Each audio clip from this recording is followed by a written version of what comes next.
The $1 billion welfare fraud scandal in Minnesota was enabled by DEI.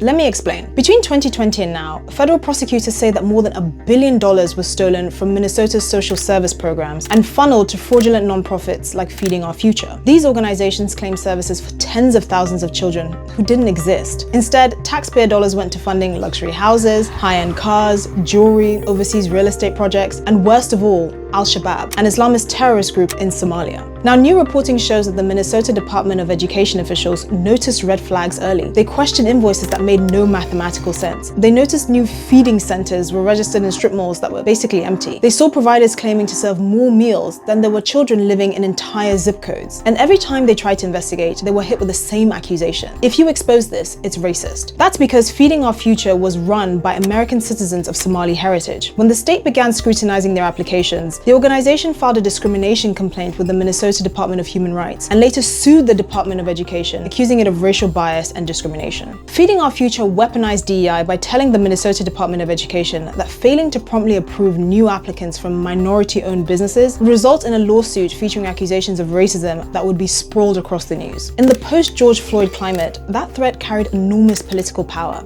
So agencies backed off, approvals kept flowing, and the fraud exploded. Most of the people charged in this fraud are a tiny fraction of Minnesota's Somali community, which is now stuck with the stigma created by a small group of offenders and a state government too scared to enforce basic rules. Minnesota is now shutting down programs, launching audits, and trying to rebuild oversight that should never have collapsed in the first place. What happened wasn't just fraud. It was fraud that thrived because people put the desire to prop up diversity, equity, and inclusion over reality. And in the end, the taxpayers and residents of Minnesota are the real losers.